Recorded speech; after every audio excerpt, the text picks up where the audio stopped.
Hello, my little love bugs. I miss you guys. I hope you're all doing well. Thanks for tuning in to our Magic Bone Read Aloud. We only have two more chapters and then the book is over. So I can't wait to see how it ends. I know we left off in chapter 6 and Sparky had a plan. He was going to escape the pound, but I think he still had a major problem, which was how is he going to escape the pound? I mean, I know that's not going to be easy. So that's where we left off. Him and Watson together are going to escape the pound and find his magic bone, and then everything will be wonderful. Let's see if his plan works. So here's chapter 7. It says, "Wait, wait, wait. Watson and I have been waiting a really long time for our escape. At last, I hear two-legged footsteps coming down the hall. Here comes the kibble, Barnaby says. The Bulldog boys all leaped up to attention. A two-leg with a big bowl in his hands comes up to the cage. He unlocks a gate, and the door swings open. Run for it, Watson howls. Right behind you, I bark back. And with that, we race toward the door. Watson is small. He slips right between the legs and runs down the hall. I try to run around the two-leg. My paws are moving as fast as they can. My heart is thumping. Oh no, my fur is in my eyes. I can't see where I'm going. Bam! I slam right into the two-leg. He shouts and falls right on his rear end. The bowl flies out of his hands and kibbles fly up in the air. It's raining kibble, I hear Bruiser bark. Dinner time, Barnaby howls.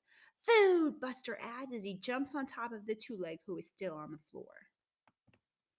The Bulldog boys are crawling all over the two-leg trying to get the food. They don't even see that Watson and I have made a run for it. Hurry up, Sparky! Watson barks as he runs down a long hallway. I hear another two-leg shouting. He's racing up behind me. I run faster. There's no way I'm going to let him catch me and put me back in that cage. Run, Watson barks. My paws are zooming down that hallway. Fast, faster, fastest. Crash! My paws forgot to stop when we got to the door. But for once, I'm glad because when I crash into the door, it swings open. Good job, Watson cheers as he and I dash out into the streets of London. Woohoo! I yelp excitedly. My tail starts to dance around and around. We're free!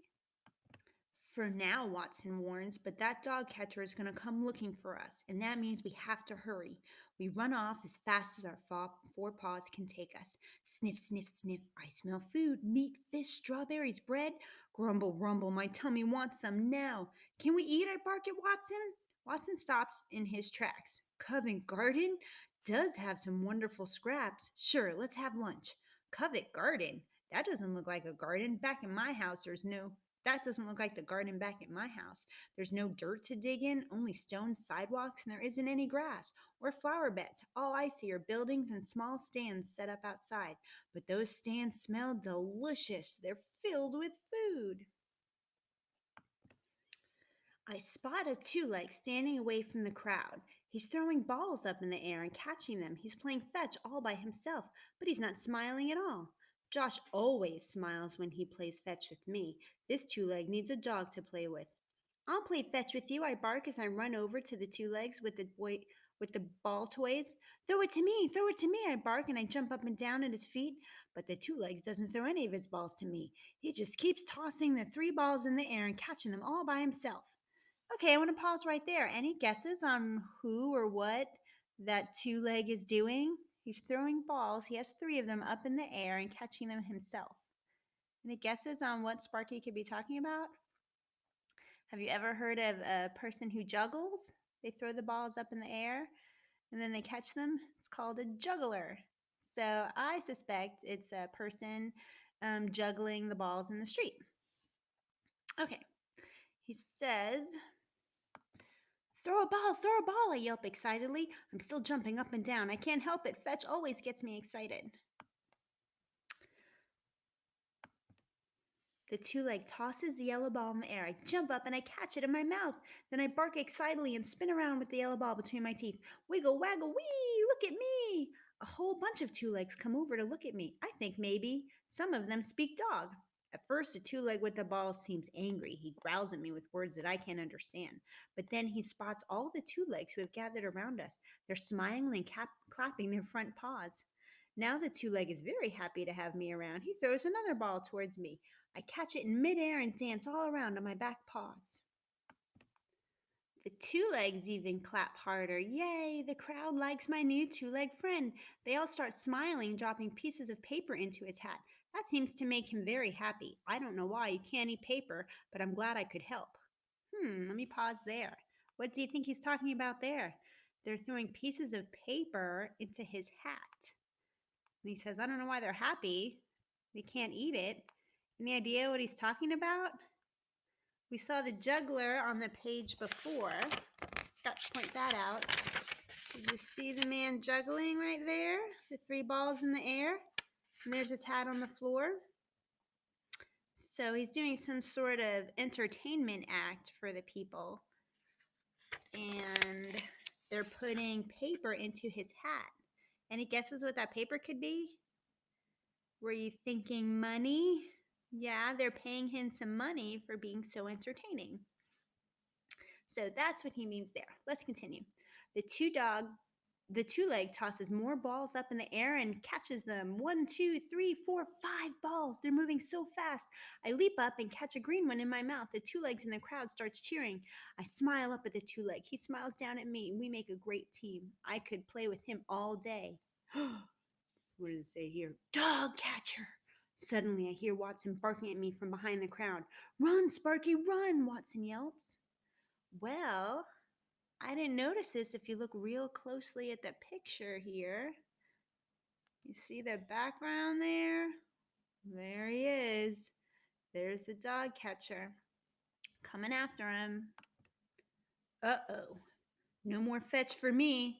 Thanks for the game, I barked to the two-leg. It was fun, but I gotta run. Fast, faster, fastest. My paws are moving at top speed. Boom, boom, boom, boom. I can hear the dog catcher's two legs catching up to Watson and me. He's running fast. Quick, Sparky, in there. Watson shouts to me. He points with his snout. I look where Watson is pointing. It's a tall, skinny red house. There's a two-leg inside. He's holding something against his ear, and he's talking. Who is he talking to? He's the only one in there. Hurry, Sparky. Watson runs in the skinny house and hides at the two legs' feet. I have to hide too. I run inside and I stick my head behind his coat. Wow, it sure is dark under here. I can't see a thing. I hope the dog catcher can't see me either. Okay, let me pause there. Where do you think they are? Here is this tall, skinny house. He has something up to his ear and he's talking to himself.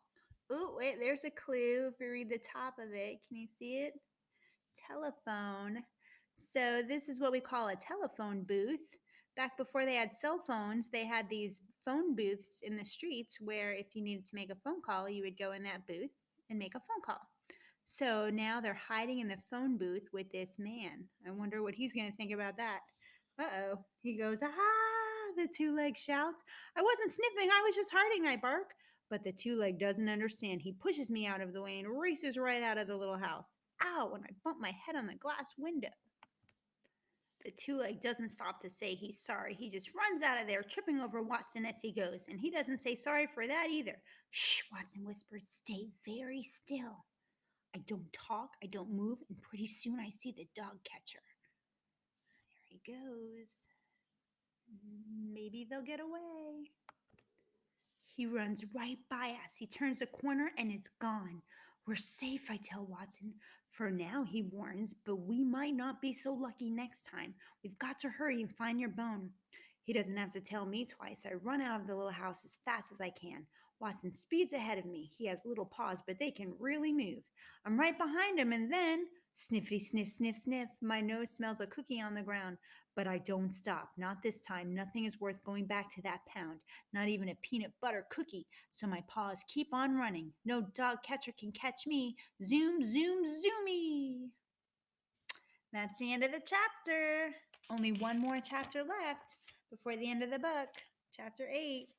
So he did it. He escaped the pound. I'm very impressed with Sparky.